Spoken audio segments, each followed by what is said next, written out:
My sister slapped my daughter across the face in front of everyone. She didn't whisper, she didn't hide it. She laughed a sharp, triumphant sound and said, "Like mother, like daughter, both are useless." My father smirked. My mother chuckled. And my 6-year-old daughter, Emma, stood frozen holding the crayon she had just been using to draw. They thought it was discipline. They thought I'd shrink like I always did. But this time, they forgot something. The microphone was on. The one my brother-in-law had set up to film the Carter family legacy weekend. And what I did next didn't just change their smiles into silence. It turned my sister's polished, perfect life into a living hell. Because when you hurt my child, you don't just hurt a little girl. You wake the mother who remembers everything you've ever done. And this time, I remembered everything. Vanessa was always the golden child. From the moment we were little, she was the daughter who never raised her voice, who got perfect grades, who twirled on cue for company. I, on the other hand, was spirited, which was my parents' polite word for a problem. I asked too many questions. I laughed too loudly. I didn't fit their mold, and I paid for it in silence, punishment, and endless comparisons. While I was scolded for being distracting, Vanessa was praised for being graceful. While I struggled to be noticed, she soaked in every spotlight like it belonged to her by birthright. She went to Stanford on a scholarship. I took community college night classes while working double shifts. She landed a 6-figure job in nonprofit PR, married a neurosurgeon, bought a townhouse in the suburbs. I got pregnant young, worked admin jobs, and raised Emma by myself after her father walked out before her 2nd birthday. But I was happy. And more than that, I was proud. Emma, my daughter, was everything I never had the courage to be at her age. Confident, funny, unfiltered. She sang wherever she went in grocery store aisles in the car while brushing her teeth. Her voice filled every corner of our modest apartment with joy. And yet deep down, I worried because I remembered how my voice had been flattened. I remembered how Vanessa would roll her eyes whenever I spoke up. How my mother would sigh and say, "Can't you be more like your sister?" How my father would grip my shoulder just a little too tight and whisper, "You're embarrassing yourself." I promised myself I'd never let anyone do to Emma what had been done to me. But then the invitation came an email from Vanessa titled Carter Family Legacy Weekend. It was a weekend retreat she had organized at their lakefront vacation home, complete with catered meals, a professional videographer, and as she put it, space to celebrate how far our family has come. A schedule was attached. Brunches, vision board sessions, a group hike, a generational storytelling dinner. I nearly deleted it on the spot, but then Emma peeked over my shoulder, saw the photo of the lake house, and gasped, "Mom, is that a castle? Can we go?" I hesitated. Every instinct screamed, "No," but my daughter's eyes sparkled. She'd never been to a real lake house, never had a weekend with cousins, uncles, and grandparents all in one place. And so I lied to myself like we do when we want to protect our children from the truth. It's just one weekend. I thought they've changed. It'll be different now. Spoiler alert, it wasn't. It was the same toxic hierarchy, only this time.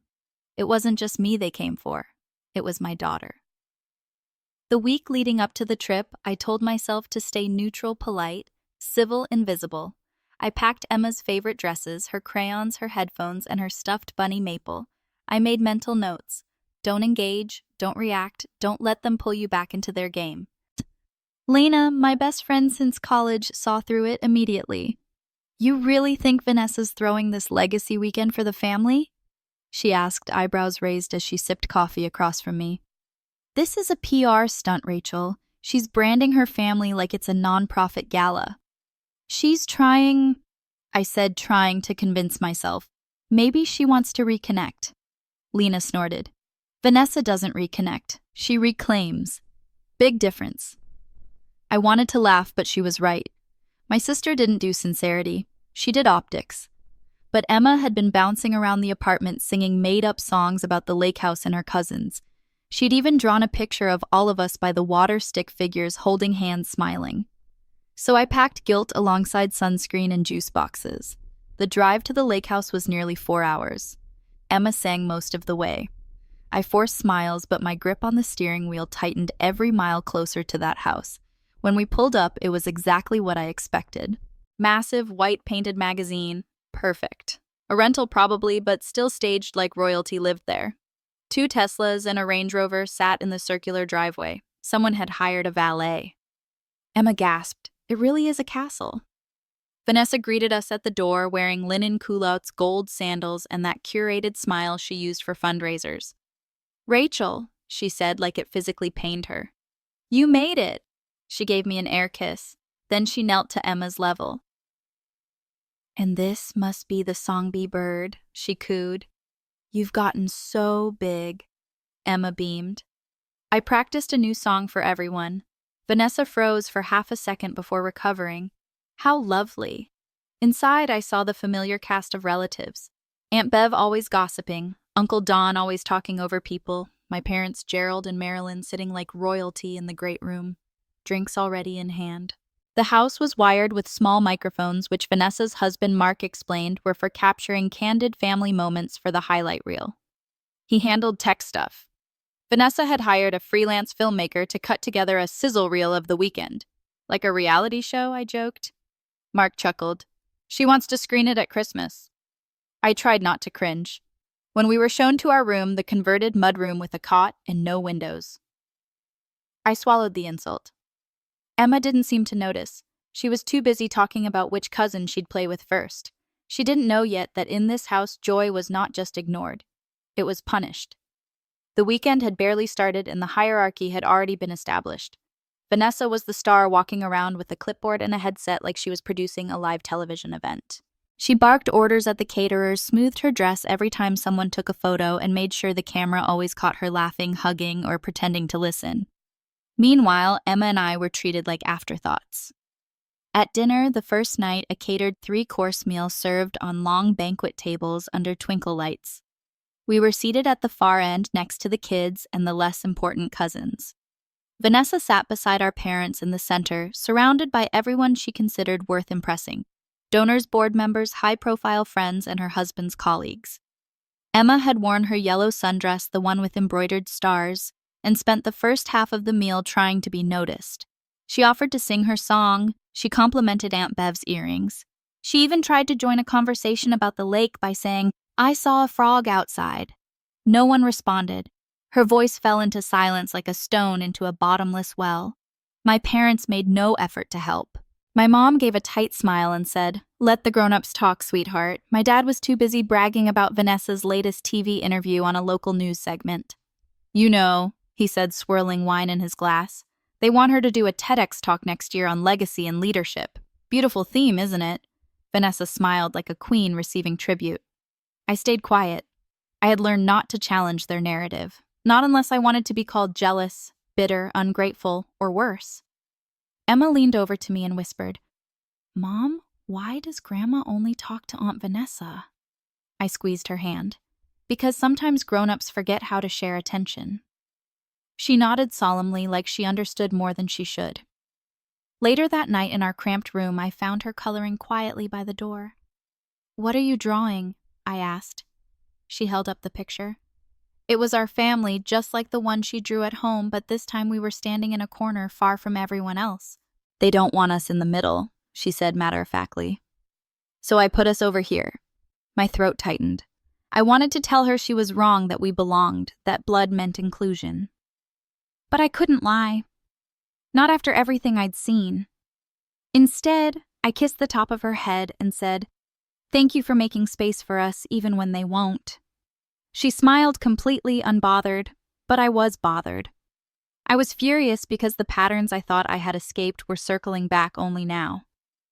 They had found a new target, and I wasn't going to let that happen again. The next morning started with fresh waffles, curated music, and more fake smiles. Vanessa floated from table to table like a hostess at a political fundraiser, kissing cheeks and laughing too loudly at stories that weren't funny. Meanwhile, Mark continued setting up mics and repositioning cameras. Emma wore her pink cardigan and carried her coloring book. She tugged at my hand as we entered the great room where brunch was being served. "Can I sing today?" she whispered. "The new song I made up." I hesitated. My instinct said no to protect her, to keep her safe in the margins. But then I looked at her face, hopeful, beaming, so eager to share joy. I nodded. Just wait for a good moment. She beamed and skipped toward the kids' table near the window, her crayons clutched in one hand, her stuffed bunny in the other. The adults were already 2 mimosas deep by the time Emma began humming, then singing a soft, lilting tune about stars and sunlight and dancing animals. Pure 6-year-old magic. At first, no one noticed, but then Vanessa's eyes twitched. She glanced toward the sound, forced a smile, and kept chatting with my dad, but Emma's voice grew louder, more confident. She hit a high note and giggled mid. That's when Vanessa's smile dropped. "Rachel," she called across the table, voice sugary and sharp. "Could you maybe ask your daughter to lower her voice a little? Some of us are trying to talk." I opened my mouth to respond gently diplomatically when Emma, unaware of the tension, launched into the chorus. And that's when it happened. Vanessa stood, her chair scraped hard against the floor. She walked briskly across the room past the clinking glasses and paused conversations right up to Emma. And before I could move, before anyone could blink, she raised her hand and slapped my daughter across the cheek. The room went silent. Even the string music on the speakers seemed to falter. Emma dropped her crayon. Her hand flew to her face. Her eyes wide and shocked searched for mine. And then Vanessa said loud and clear, her voice echoing across the great room, "Like mother, like daughter, both are useless." She laughed, not a nervous chuckle, a full, unapologetic, delighted laugh. My father leaned back in his chair, smirked, and added, "Well, she needed to learn some shame." My mother sipped her drink, not even looking up. I was frozen for a single second, and then I wasn't. I crossed the room in 5 steps and scooped Emma into my arms. Her face was burning red, her body shaking with confusion and hurt. I looked at Vanessa. I looked at my father, and I said loud enough for everyone to hear, "You just made the biggest mistake of your life." Because what they didn't know, what they never thought to consider, was that the microphone in the chandelier was on and everything had just been recorded. The silence after Vanessa's slap wasn't relief. It was tension, charged, awkward, heavy. Emma was sobbing into my shoulder now, her tiny hands fisted in my cardigan. Her cheek was bright red. Her voice, the one that used to echo through every room we'd ever been in, was now reduced to hiccups and whimpers. Vanessa stood there, arms crossed, unapologetic. She didn't even glance at the camera sitting 5 feet away from her. "Well," she said with a shrug, "someone had to do it." I turned slowly to face her. "You hit a 6-year-old for singing," Vanessa scoffed. "You call that singing?" Then my father chimed in again, folding his napkin like he hadn't just watched his granddaughter get slapped. "Discipline builds character. You were never disciplined enough, Rachel. That's why you ended up alone." Something in me snapped, but not in the way they expected. I didn't scream. I didn't cry. I stood up straighter, and I looked straight at Mark, Vanessa's husband, who was frozen by the corner with a remote still in his hand. "Mark," I said clearly, "is the mic still recording?" He didn't speak. He just gave the faintest nod. Vanessa paused. "What are you talking about?" "The documentary mic," I said calmly. "You said it records ambient audio. You told me earlier it was hooked up to catch natural family moments." Remember, Vanessa looked toward the chandelier, then to the hallway, then to Mark. "You wouldn't," she began. But he was already moving quietly, carefully unplugging the receiver. That's when she panicked. "Mark, I swear to God, if you give her that," he didn't respond. He didn't look at her, because for the first time, maybe ever, Mark had seen something that crossed a line even he couldn't ignore. "You slapped a child on camera," he said softly. "And you laughed about it." My mother finally stood. "Oh, don't be dramatic. It was just a tap." I turned to her. "A tap that left a mark. A tap that made my daughter cry. A tap you watched and defended." Mark met me in the hallway 20 minutes later. I was packing our overnight bag. Emma was curled up on the bed, clutching her bunny, her cheeks still damp. He held out a small black USB drive. "This is a copy of the raw audio. The camera footage goes to the editor next week, but I figured you'd want this." I looked at him stunned. "Why?" He hesitated. "Because she's my niece too, and no child should ever be humiliated for being joyful." I took the drive. That's when I knew this wasn't just a bad weekend anymore. This was evidence. They had finally made the mistake of hurting someone who had a voice. And this time I wasn't going to let them twist it, bury it, or blame it on me. This time I had proof. And what I did next, it wouldn't just shake my sister's curated world. It would burn the mask right off her legacy. By the time Emma and I pulled out of the driveway, the sun had barely passed the tree line. No one tried to stop us. Not Vanessa, not my parents, not a single cousin or aunt or uncle. The Carter family had seen a slap. I had seen a fracture, but they hadn't seen the rest of it. Not yet. We drove straight to Lena's. Emma was quiet in the back seat, her cheeks still pink from the hit, but she hummed a little, a broken melody of the song she didn't get to finish. I blinked back tears and tightened my grip on the steering wheel. I wasn't running. I was starting at Lena's apartment. I told her everything. She didn't ask questions. She just put on tea, handed me a notebook, and said, "Let's map this out." And that's exactly what we did. The next day, I took Emma to a pediatrician who documented the red marks still faintly visible on her cheek. Then we met with a child psychologist who gently asked Emma about what happened. Emma said the words slowly, like they hurt to say. She said my singing was bad. Then she hit me. Then she laughed. The psychologist looked at me, her expression tight. "She's showing signs of acute humiliation. It's good you brought her in now." I added the medical notes to a growing file. Then I opened my laptop. Vanessa had spent years building her public image. Director of a community arts nonprofit, frequent speaker at youth mentorship summits, a self-declared advocate for child confidence through creativity. She posted on LinkedIn about cultivating brave spaces for self-expression. I reread those words while holding the audio file of her slapping a 6-year-old for singing. No rage, no outbursts, just method. I wrote 3 professional emails. To the board of her nonprofit, to the Regional Arts and Schools Initiative, where she was a liaison to the organizers of the Mid-Atlantic Youth Mentorship Conference, where she was scheduled to be keynote speaker next month. Each email was calm, factual, attaching a trimmed, high-quality audio clip from the brunch. The slap her, insult her laugh, and my father's comment about shame. No commentary, just their words. I didn't ask them to fire her. I didn't ask for statements. I simply wrote, "As someone concerned about the emotional safety of children in leadership environments, I felt ethically obligated to share this recording." And I hit send. The first call came the next morning. It was the nonprofit board chair. "We've received a troubling report," she said carefully. "Are you the mother in the audio clip?" "Yes." "And the child, that's your daughter?" "Yes." There was a pause. "We've placed Vanessa on administrative leave while we review this. We'll be issuing a public response shortly." 2 hours later, the mentorship conference emailed. They were reconsidering her suitability for keynote programming. By day's end, her profile on the school initiative site had been taken down. Vanessa, of course, found out fast. The texts started rolling in, first from her, then from my mother. "Vanessa, what did you do? You're ruining my reputation, Mom." "Rachel, this is family business. You didn't have to go public." "Vanessa, again, you think this makes you a hero. You're vindictive, bitter as always." I didn't respond.